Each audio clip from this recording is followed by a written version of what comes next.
Hey there. I know you've been waiting for a show about the First Amendment on Legal Talk Network, and it's here right now.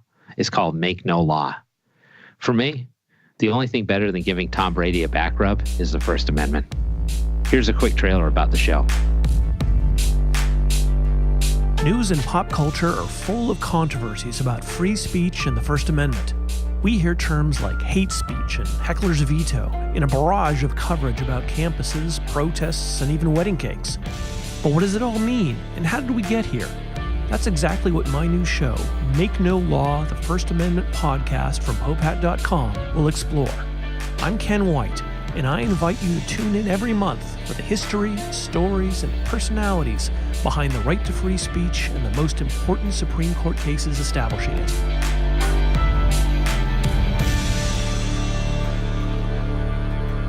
You can find Make No Law on LegalTalkNetwork.com, iTunes, Google Play, or wherever you're listening to this podcast. Welcome to Legal Toolkit, bringing you the latest legal trends and business initiatives to help you manage your law firm. With your host, Jared Correa. You're listening to Legal Talk Network. Welcome to a new episode of the Legal Toolkit here on the Legal Talk Network. If you were looking for a Super Bowl 52 recap, actually, I can't even go there. It's still too raw. If, however, you're a returning listener to the show, welcome back. If you're a first-time listener, I hope you will become a long-time listener. And if you're Donald Duck, I hope you're wearing safari pants or any pants, really. As always, I'm your host, Jared Correa, and in addition to casting this pod, I am the founder and CEO of Red Cave Law Firm Consulting, which offers subscription-based law practice management consulting and technology services for law firms. Check us out at redcavelegal.com. That's REDCAVELEGAL.com to learn more. I've also expanded my podcasting empire, and you can listen to my other podcast, The Lobby List, a family travel show I host with my wife, Jessica, on iTunes. So rate us and comment, only if you like us. But here on the Legal Toolkit, we provide you each month with a new tool to add to your own legal toolkit so that your practices will become more and more like best practices. In this episode, we're going to talk about lawyers' undying love of print. But before I introduce today's guest, let's take a moment to thank our sponsors. Answer One is a leading virtual receptionist and answering service provider for lawyers. You can find out more by giving them a call at 800-ANSWER1 or visiting them online at www.answer1.com. That's www.answer1.com. Firm Central, cloud-based legal practice management software for solo and small firms, provides a single online location for all of the tools you need to manage client files and perform client work, and offers unrivaled integration with Westlaw. With Firm Central, you can securely store and organize documents and case files, manage time tracking and billables, and collaborate with clients through a secure client portal from anywhere there is an internet connection. Scorpion delivers award-winning law firm web design and online marketing programs to get you more cases. Scorpion has helped thousands of law firms just like yours to attract new cases and grow their practices. For more information, visit scorpionlegal.com/podcast. So today's guest is Ed Walters, and he is a Legal Talk Network / Legal Toolkit regular. Ed is the CEO and co-founder of Fastcase, an online legal research software company based in Washington, D.C. Under Ed's leadership, Fastcase has grown into one of the world's largest legal publishers, currently serving more than 800,000 subscribers from around the world. Before founding Fastcase, Ed worked at Covington and Burling in Washington, D.C. and Brussels, where he advised clients such as Microsoft, Merck, SmithKline, the National Football League, and the National Hockey League. And I think Brussels is a suburb outside of D.C., if I'm correct. Ed's practice focused on corporate advisory work for software companies and sports leagues and intellectual property litigation. Ed worked in the White House from 1991 to 1993. I believe that was pre-Trump. First in the Office of Media Affairs and then the Office of Presidential Speechwriting. Ed graduated from Georgetown University and the University of Chicago Law School, where he was an editor of the University of Chicago Law Review, and he clerked for the Honorable Emilio M. Garcia on the U.S. Court of Appeals for the Fifth Circuit. He's licensed to practice before the U.S. Supreme Court and the U.S. Court of Appeals for the Fourth and Fifth Circuits. He serves on the boards of Pro Bono Net, publicresource.org, Friends of Telecom Without Borders, and Salsa Labs. He teaches Law of Robots, a class about the frontiers of law and technology at Georgetown University Law Center. And now, meet the man with that glowing resume. Welcome back to the show, Ed. Thank you, Jared. It's a pleasure to be here. After that introduction, I can't wait to hear what I'm going to say. I got tired of reading after a while. You've done a lot of stuff. I'm impressed. It's getting kind of tiresome. This is delightful, but when will it end? So I think we're going to have an interesting conversation today about paper, which is unusual because we're on a podcast and you run this gigantic internet legal research database. I think this is going to be fun. It's all of the media coming together in one place. That's right. It's like a media smorgasbord. Now, this is funny, too, because you teach this class on robot law at Georgetown about like how all the robot overlords are going to come over and take everybody's jobs. And yet you still have this appreciation for printed material, printed media. So, I mean, tell me why you still love print and the printed word. Well, I love books. I'm a huge bibliophile. I'm in love with the printed word, and I always have been. And it's great, in a sense, to be involved with Fastcase and with digital publishing from a preservation perspective. Books keep getting burned in our history. Libraries catch on fire. Political winds require the burning of books. I mean, books are wonderful, but they also are ephemeral. They have shelf life, literally. And so it's great at Fastcase to ensure that the law, as it's recorded in our books, will live on forever. I think in a very important sense, American law is a cathedral, right? It carries forward these kind of remnants of the history of law, from the Code of Hammurabi to the Bible, from the institutes of Justinian, English law, Spanish law, French law, colonial law in the United States, the history of common law in the U.S. and the world's law. All of those strains run through our law. And in a sense, by digitizing that law, by making it more publicly available, we are the stewards of this cathedral. We're making sure that American law will sustain.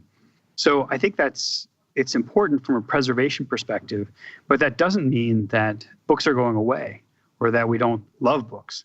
We love books. Books are wonderful. It's actually a continuing source of conflict in my house between my wife and me. My wife is also a bibliophile, and she's a children's book author. And our house is just littered with books. There's books everywhere. We actually have like giant piles of books in our living room right now because we're getting ready to build a giant bookcase to hold the next round of books. So it's great to be able to take part in both elements of legal publishing, the online publishing from a preservation and ease of use standpoint for mobile use of the law, but then also extending it in print to make sure that we have this kind of new generation of titles that are better than ever. That was beautiful. I'm waiting for your political run. I mean, listen to the soaring language. I'm very impressed. But you're the real deal. You're building bookshelves and stuff. This is no joke. You may be waiting for a while for the political career. I'll hold out. So I bought an autobiography of Mark Twain like a few years back, like a printed one. Mm-hmm. And this is like 1,500 pages long. So I decided to take it on a trip that my wife and I were taking. And the people at the airport security had no idea why someone would bring like a massive book with them on a trip because everybody else had Kindles and stuff like that. So I was searched. So let me just say, if you are carrying large books with you, maybe best to leave them at home when you take trips. But I digress. But isn't this how the play Hamilton was written? I don't know. I don't know. No, Lin-Manuel Miranda was going on vacation. He had just finished the production of In the Heights, right? And so he and his wife are going on vacation. And he is like in the airport bookstore, right? And he's like, I just need like a big book to take with me on vacation. And he bought Chernow's biography of Alexander Hamilton. And he's like sitting in the hammock on vacation with this giant tome saying, surely by now somebody has made the musical of this. Well, wait for my play, Mark Twain. I'm working on it.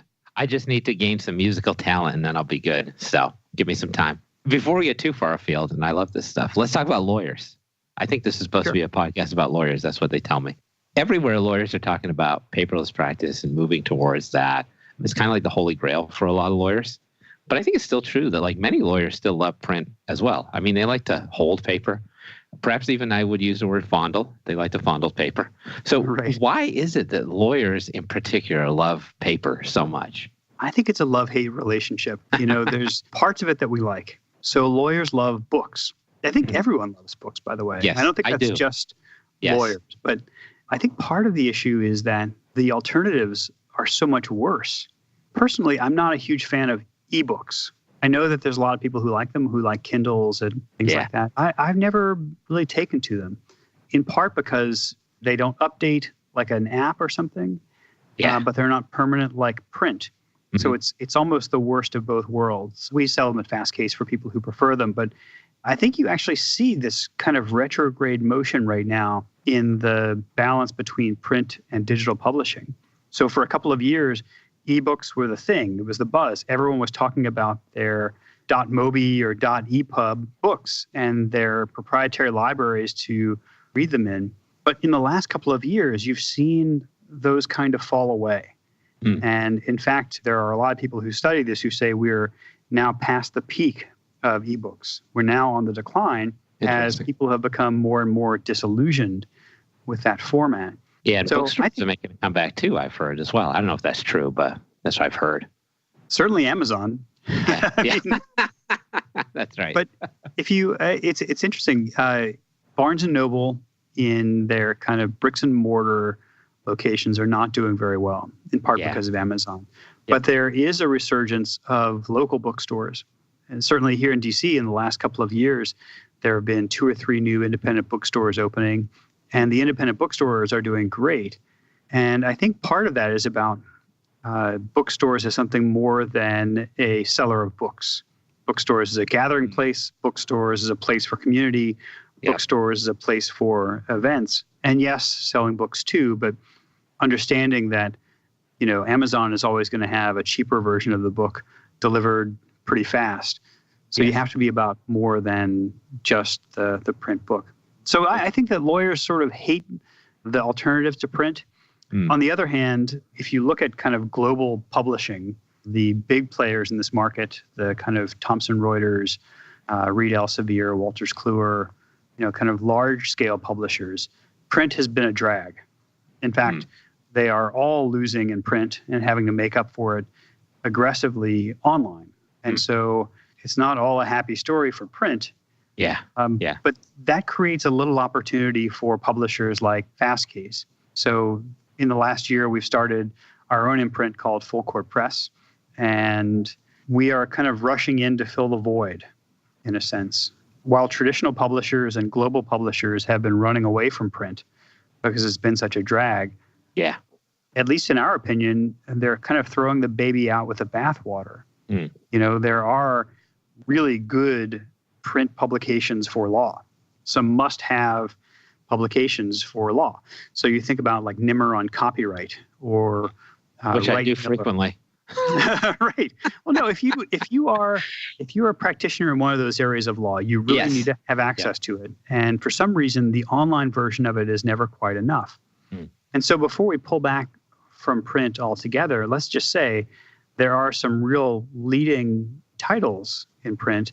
And then there's stuff that is just legacy that, was printed, but maybe isn't super useful anymore. I think about those like loose leaf services, right? That law libraries have to update all the time, but they're always out of date.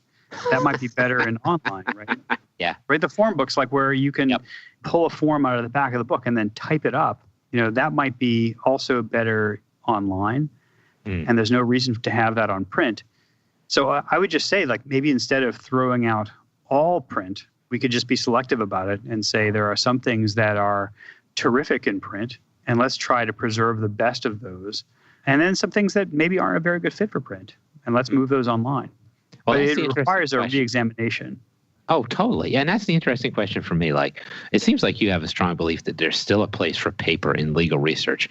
But like beyond those substantive traditional like handbooks / guides that lawyers always rely on, like the big name in a certain practice area, aside from those and the traditional archival copies, what do you see as useful in terms of print? Or are you still figuring that out at this point in terms of full court press? Well, I think everyone's figuring it out. But one of the things that I hope is an advantage for Fast Case is that we have 800,000 subscribers, lawyers who are using Fastcase all the time. I mean, 24/7, 365. If Fastcase goes offline for like 5 minutes at 3 o'clock in the morning to like apply a software patch or something, there's like a big block of angry emails from 3 o'clock in the morning. Is that different from most days that you have, or no? I asked our developers the other day, how much are people using Fastcase? And they said that Fastcase users are running 1 million searches a week right now. And so what's important about that is that in the aggregate, we can then see what the trends are.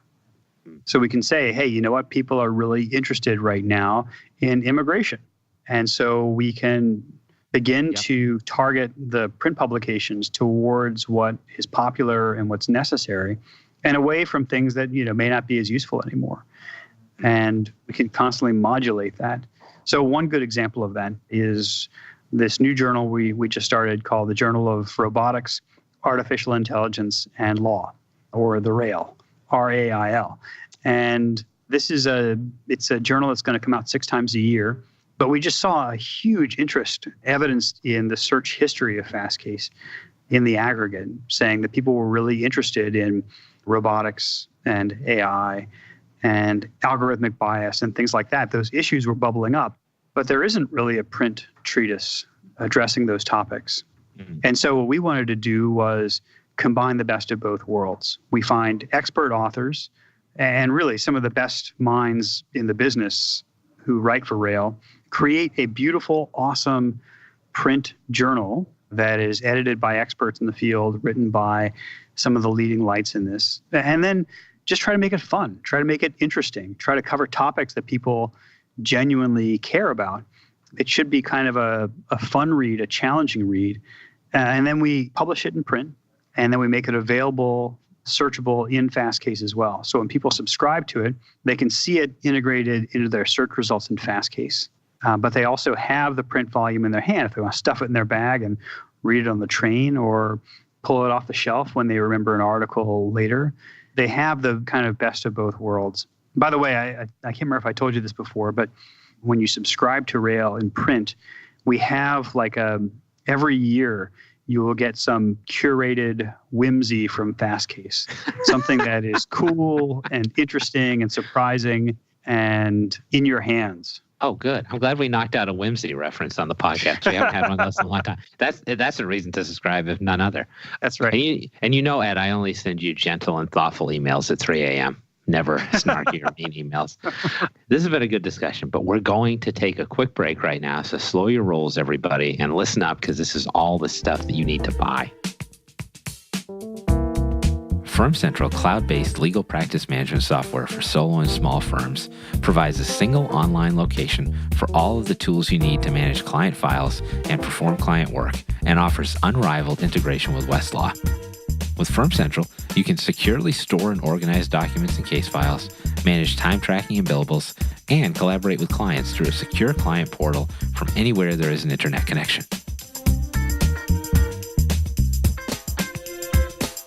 Is your firm experiencing missed calls, empty voicemail boxes, and potential clients you'll never hear from again? Enter Answer One Virtual Receptionists. They're more than just an answering service. Answer One's available 24/7. They can even schedule appointments, respond to emails, integrate with Clio, and much more. Answer One helps make sure your clients have the experience they deserve.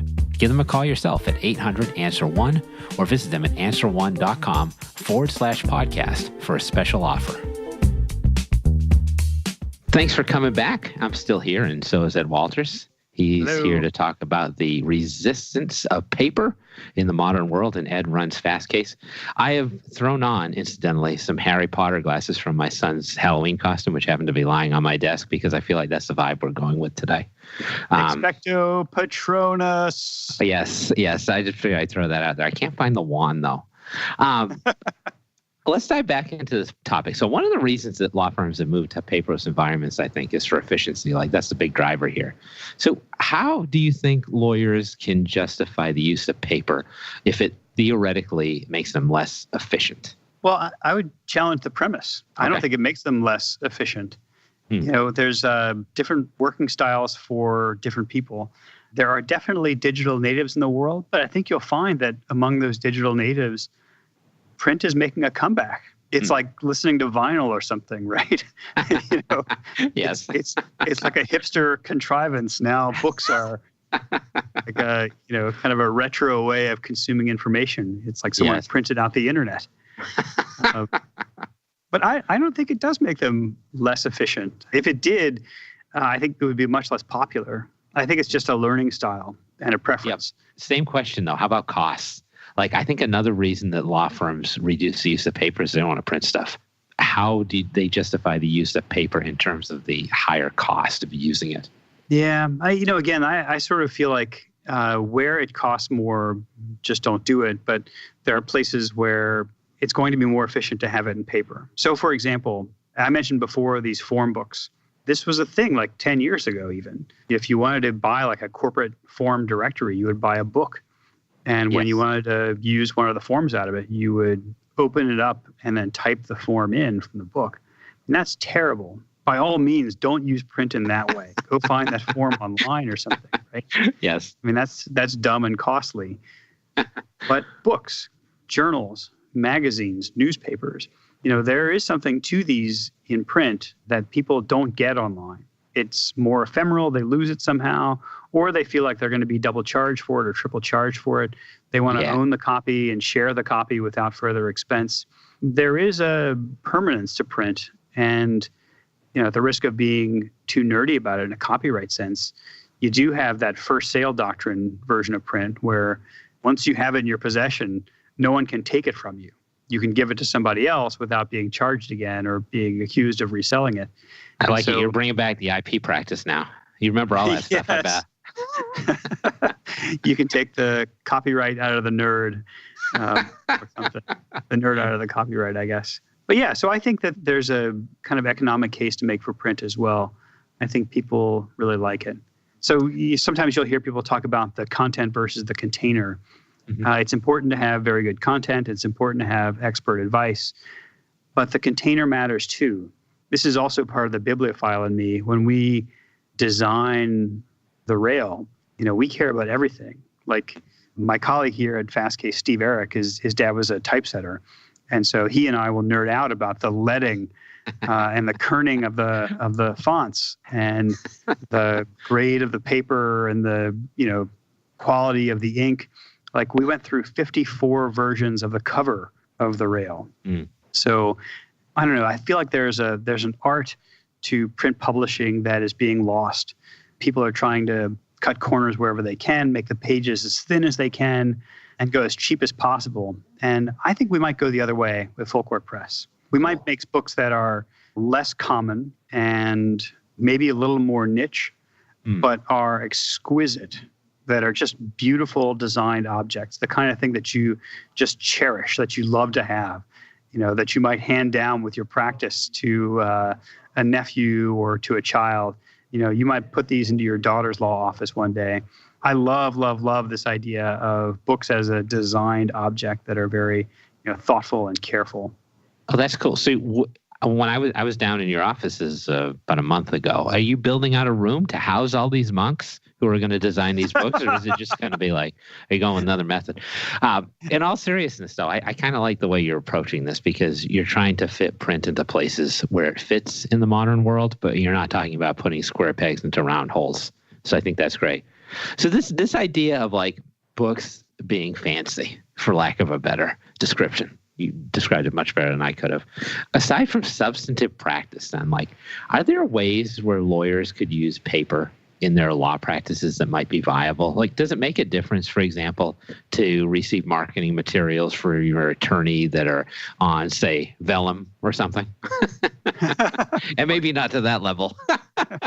But is there still that customer service aspect of it that's in play? And are there any other places where lawyers are using paper that is not necessarily just related to the substantive practice of law? Well, I'm sure that there are. I mean, I think that there is a tangible quality to legal services as well. So if the only thing that you're giving to clients is like a delivered by email or something, I feel like they might feel a little shortchanged. They might not value it quite as much as they would if you put it in print. So you see a lot of law firms who do marketing by publishing books. So like Littler, the big labor and employment firm, has all this expertise about labor and employment in each state. And then they'll come out with annually like a book that says, here is the guide to Massachusetts labor law. And it is the Littler Guide. Would that be the same thing if it were a web page or something? I don't think so. I think they want it sitting on the desk as a tangible reminder of their expertise, something you can put your hands on and touch, literally like feel the quality of their work. And whenever you have that question, you lean back in your chair and grab that book off the bookshelf instead of turning on your computer, opening a browser, trying to remember the web address, fumbling around, doing a Google search, looking through a bunch of ads, finding the site, going to the part of it. They just want to grab the book. So I think that there's really something to that kind of tangible deliverable of a book that law firms can use for marketing in a very compelling way. It just makes me think of, I'm in Boston, so there's a book made out of human skin in one of the museums here. Have you ever heard of this? I have heard of it. It sounds disgusting. Hello. Sorry, my son has just busted, and I'm going to stop for a second. I'm opening pretzels. Talk about skin books. Say hello and go. That's right. Hello. All right, go ahead. Bye. Hello. Get out. That was awesome. That was great, wasn't it? This is my life. So, Ed, do you know there's a book made out of human skin in Boston? Have you heard of this? I mean, I've always heard publishers wanting to have skin in the game, but that's ridiculous. You should look this up. And for folks who want to know, there's this guy named James Allen, who was a notorious highwayman or robber back in, I think, the 1800s. And when he died, he commissioned that a book be made of his own skin, and he wrote his autobiography in a book made of his skin. So that is my digression. So vellum, human skin, make your book a fanciful object. I'm not sure how to transition out of that. But let me just say this. We're going to take a break and come back. Do you feel like your marketing efforts aren't getting you the high-value cases your firm deserves? For over 15 years, Scorpion has helped thousands of law firms just like yours to attract new cases and to grow their practices. As a Google Premier Partner and winner of Google's Platform Innovator Award, Scorpion has the right resources and technology to aggressively market your law firm and to generate better cases from the internet. For more information, visit scorpionlegal.com/podcast today. Okay, I found my keys. Thanks for coming back. How's your avocado ice cream? I'm just kidding. It's avocado toast. Toast? Is it? All right. That's Tom, not me. Let's re-engage then with Ed Walters. We're in our last segment now, and we're talking about paper and modernity. So right now, Ed, paper is still pretty accessible. I can still walk into a Barnes & Noble that's 5 miles from my house. But what about the future? In a world where there are going to be driverless cars, for example, do you think there's still going to be a place for paper, or is it going to continue to be pushed out? Well, I think there's always going to be a place for paper, but I think we are really in a kind of a reckoning phase right now.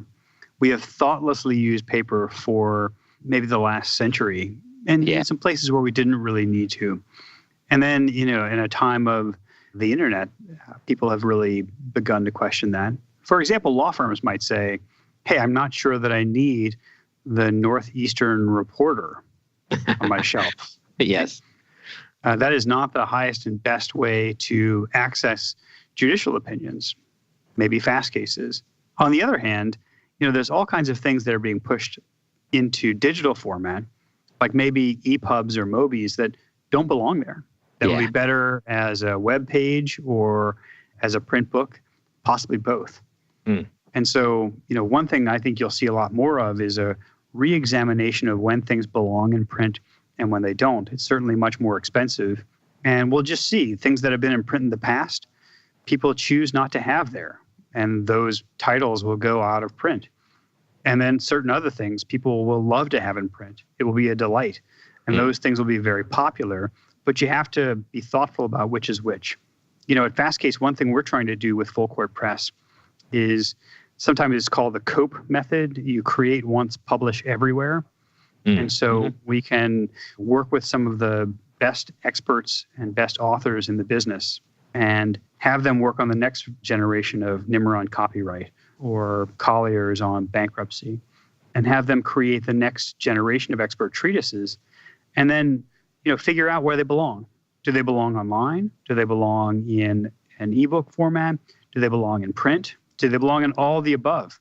And we'll work very carefully to figure those out, but not in a knee-jerk way. It's not automatically all three or automatically any one of them. We're going to be very careful and think through what belongs in what format. That's smart. I like that. So you're building the bullpen, potentially, of new experts. I don't think anybody else thinks of it that way, so that's really cool. When folks are like sitting in their driverless cars reading a paper book, like, 5 years from now, just remember we had this conversation way back when. I know you said you like to nerd out on paper books. So what's your favorite font and type size? And then define kerning for me, because I have no idea what that is. Well, I go through phases. If you must know, right now, I'm going through an Optima phase for publication. You'll see a lot of Optima in fast case stuff. It's a nice sans serif font. It's modern. Yeah. It looks really clean in paragraphs. It's very easy to read. Mm-hmm. For headings, I sort of like Helvetica Neue. It's kind of a flat modern font. It is not as kind of cliched as Helvetica has become. Mm-hmm. Yep. But it evokes it a little bit. So it's a nice header font. You'll see that in some fast case publications and stuff as well. You're not a Comic Sans guy? Or Papyrus. People are like, well, I'm done with this podcast. No, this is good stuff. So what is kerning? Really, I have no idea what that is. I want to know, and I don't want to look it up. Yeah, it's actually, you would recognize it right away. So kerning it describes the space between letters in a word. And so sometimes you'll see, like, when something is set to full justification, the last line in a paragraph has only like 4 words, but they're stretched to fill the entire width of the column. The letters are really far apart from each other, or the words are really far apart from each other. That's kerning. And then leading is the amount of space between 2 lines in a paragraph, or 2 paragraphs in a thing. It describes, like, they used to actually use pieces of lead.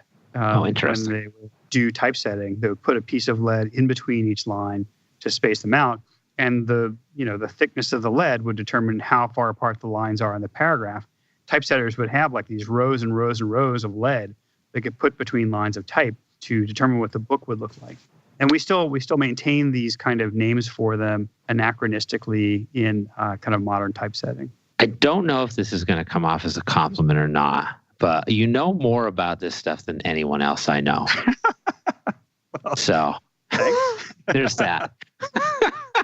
I used to work in newspapers. When I was in college, I was the editor of my college paper. I see. And it was before kind of modern typesetting. And so we had to do a lot of kerning and leading by hand. We would actually print out the entire newspaper in one single column, and then you would wax the back of that piece of paper and cut it. And then you would lay it out on a big dummy page, like literally line by line. And you have to watch the kerning and the leading and all that stuff. And then a printer would actually photograph the page and print it. I can imagine the scene, like you rolling back into your college dormitory, lead on your fingers. Your roommate's like, tough day, Ed? Like, it's always a tough day at the newspaper. It was cool. I actually parlayed that into a job at the Washington Post, where they were just making the transition from that mode of layout to typesetting digitally. And it was a whole floor of the Washington Post in the old building. The typesetting floor was right next to the giant printing press, which in those days was still in the building. And because of that, it was extremely loud. And so all of the guys who were in typesetting were hired from Gallaudet. They were all deaf. Oh, interesting. And so everyone on the floor, they were all expert typesetters, but they were all deaf because they couldn't have their hearing damaged by the printing press that was screaming beneath their feet. Oh, that's crazy. So it was a fascinating experience. This has been like one of the more wide-ranging podcasts I've done. I'm kind of sad that it's over, actually. And that will do it for this episode of the Legal Toolkit. It was Ed Walters, and we were talking all about paper. Man loves him some paper. Now, I'll be back on future shows with further insights into my soul, the soul of America, and the legal market. But if you're feeling nostalgic for my dulcet tones, you can check out our entire show archive anytime you want at LegalTalkNetwork.com. So thanks to Ed Walters for appearing on today's show. He's the CEO of Fastcase. So Ed, One of the things we talked about a little bit during the show is Full Court Press, which is your new publishing arm at Fastcase. Can you tell folks a little bit more about that, how they can find out information on that, including potentially bar associations who may want to come involved? Awesome. Well, you can find out more information at fastcase.com. For Full Court Press, I think you'll find it on our homepage. You can also find more information about the Journal of Robotics, Artificial Intelligence, and Law at fastcase.com/rail. Check those things out. Great new project that Ed is working on, but he's always doing fascinating things at Fastcase. So thanks again, Ed. I appreciate it. Thank you, Jared. That was Ed Walters again, CEO of Fastcase. And thanks to all of you out there for listening. Talk to you next time. Thanks for listening to Legal Toolkit, produced by the broadcast professionals at Legal Talk Network. Join host Jared Correa for his next podcast covering the current business trends for law firms. If you'd like more information about today's show, please visit LegalTalkNetwork.com. Subscribe via iTunes and RSS. Find Legal Talk Network on Twitter, Facebook, and LinkedIn.